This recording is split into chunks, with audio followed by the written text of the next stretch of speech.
దేవర cinema నుంచి villain Saif Ali Khan glimpse release చేశారు భయ్య. ఆ గ్లిమ్స్ ఎలా ఉందో డీటెయిల్ రివ్యూలో మాట్లాడుకుందాం. Welcome to cinema Vihari YouTube channel. ఈ సినిమాలో ముఖ్యంగా మాట్లాడుకోవాల్సింది విజువల్స్ హాలీవుడ్ రేంజ్లో ఉన్నాయి భయ్య. ఇక సైఫ్ అలీ ఖాన్ లుక్ చాలా బాగా డిజైన్ చేశారు. ఈ గ్లిమ్స్తో ఈ సినిమాలో మాస్ సీన్లు ఫైటింగ్ సీన్లు ఓ రేంజ్లో ఉన్నాయని అర్థమైపోతుంది. విలన్ని చాలా పవర్ఫుల్గా చూపించారు. విలన్నే ఇంత పవర్ఫుల్గా చూపిస్తే ఇక ఎన్టీఆర్ అన్నని ఏ రేంజ్లో చూపిస్తారో ఊహిస్తేనే గూస్ బంప్స్ వస్తున్నాయి భయ్య.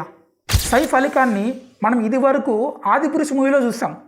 ఆ తర్వాత తెలుగులో మనం దేవర సినిమాలోనే చూడబోతున్నాం.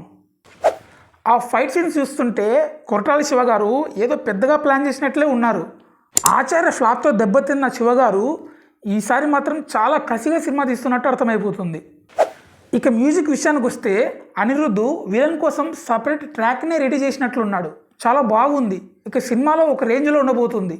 ఇక ఓవరాల్గా ఈ గ్లిమ్స్, సాంగ్స్, విజువల్స్ అన్నీ చూస్తుంటే రాజమౌళి గారి సెంటిమెంట్ని ఎన్టీఆర్ అన్న బ్రేక్ చేసేలా ఉన్నాడు. ఈ సినిమా ఎలాంటి రికార్డులు సృష్టిస్తుందో చూడాలంటే నెక్స్ట్ మంత్ వరకు వెయిట్ చేయాల్సిందే. సో ఇదండి గ్లిమ్స్ రివ్యూ. ఈ వీడియో మీకు నచ్చినట్లయితే లైక్ చేయండి. అలాగే సబ్స్క్రైబ్ చేసి పక్కన ఉన్న బెల్ ఐకాన్ని ఆల్లో పెట్టుకోండి. నెక్స్ట్ వీడియోతో మళ్ళీ కలుద్దాం. Thank you for watching.